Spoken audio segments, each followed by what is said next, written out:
కోనసీమ జిల్లా సకినేటిపల్లి మండలంలోని ప్రముఖ క్షేత్రం అంతర్వేది శ్రీ లక్ష్మీ నరసింహస్వామి ఆలయంలో కళ్యాణ మహోత్సవాలు శోభాయమానంగా జరుగుతున్నాయి. నరసింహస్వామి తిరు కళ్యాణ మహోత్సవాన్ని ఘనంగా నిర్వహించేందుకు ఏర్పాట్లు పూర్తయ్యాయి. మరింత సమాచారం మా ప్రతినిధి సాయి కృష్ణ ప్రత్యక్ష ప్రసారం ద్వారా అందిస్తారు.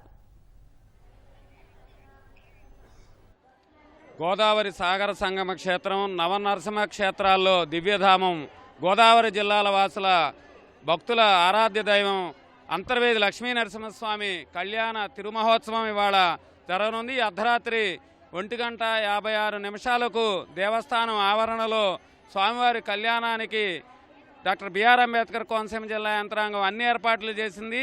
ఈ నెల 25 నుంచి కళ్యాణ మహోత్సవాలు అంతర్వేదిలో వైభవంగా కొనసాగుతున్నాయి. ఈ నెల వచ్చే నెల 2వ తేదీ వరకు కూడా ఈ మహోత్సవాలు జరగనున్నాయి. ఇవాళ కీలక ఘట్టం ఆవిష్కృతం అవుతోంది. స్వామివారి కళ్యాణం చాలా అనాదిగా సంప్రదాయబద్ధంగా ఇక్కడ నిర్వహిస్తున్నారు. విశేష సంఖ్యలో గోదావరి జిల్లాల వాసులతో పాటు వివిధ ప్రాంతాల నుంచి భక్తులు తరలివస్తున్నారు. వారందరికీ కూడా దేవస్థానం జిల్లా యంత్రాంగం అన్ని ఏర్పాట్లు చేసింది. దీనికి సంబంధించి అమలాపురం ఆర్డీఓ మాధవి ఉన్నారు. చెప్పండి మేడం, ఇవాళ ఉత్సవాల ప్రత్యేకత ఏంటి, ఏమేమి ఏర్పాట్లు చేశారు భక్తులకి?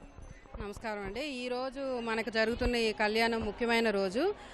మనకి మీరు చెప్పినట్టు 1:55 ముహూర్తం ఉన్నది. దీనికి సంబంధించి ఏర్పాట్లన్నీ చేయడం జరిగిందండి. భక్తులకి ఏవైతే మార్నింగ్ నుంచి అరేంజ్మెంట్స్ ఉన్నాయో ఇంచుమించు ఒక 25,000 ఇప్పుడు మనకి ఇక్కడ లైవ్ కళ్యాణం వీక్షిస్తారు.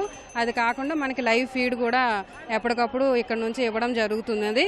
అండ్ కళ్యాణం మనకి మొత్తం కంప్లీట్ అయ్యేసరికి అర్లీ అవర్స్ మార్నింగ్ 3 అవుతుందండి. సో ఇక్కడికి వచ్చిన భక్తులకైతే మొత్తం అన్ని ఏర్పాట్లు చేయడం జరిగింది. వాళ్ళకి అంటే అడిషనల్గా డైరెక్ట్ వ్యూ ఉండని వాళ్ళకి అడిషనల్గా స్క్రీన్స్ కూడా ఒక 16 స్క్రీన్స్ వరకు అరేంజ్ చేయడం జరిగింది. ప్రాపర్ సౌండ్ సిస్టమ్ అన్నీ కూడా వెరిఫై చేసుకున్నాము. అండ్ ఎవరైతే ఎంట్రీ ఎగ్జిట్ ఉన్నదో అన్నీ కూడా ఎటువంటి వాళ్ళకి ఇబ్బంది లేకుండా వాళ్ళకి కావాల్సిన డ్రింకింగ్ వాటర్ కానీ అండ్ అదర్ మొబైల్ టాయిలెట్స్ కానీ వాళ్ళు కూర్చోవడానికి ప్రాపర్ అరేంజ్మెంట్స్ అన్నీ కూడా చేయడం జరిగిందండి. Thank you. ఇక్కడ అన్ని ప్రభుత్వ శాఖలు సమన్వయంతో ఏర్పాట్లు చేశారు. పోలీసులు భారీ ఎత్తున బందోబస్తు ఏర్పాటు చేశారు. స్వామివారి కళ్యాణం అయిన తర్వాత భక్తులంతా కూడా సముద్ర స్నానాలు ఆచరించడం ఇక్కడ ఆనవాయితీ. అట్లాగే రేపు మరొక అద్భుతమైన ఇక్కడ ఘట్టం కొనసాగనుంది. రథోత్సవం స్వామివారికి భీష్మ ఏకాదశి రోజున నిర్వహిస్తారు. అట్లాగే మాఘ పౌర్ణమి ఆదివారం రోజున సముద్రంలో చక్రస్నానం నిర్వహిస్తారు. అట్లాగే ఆ తెల్లారి సోమవారం తెప్పోత్సవాలతో ఇక్కడ వేడుకలు ముగినున్నాయి. పూర్తి స్థాయిలో ఏర్పాట్లు చేశారు.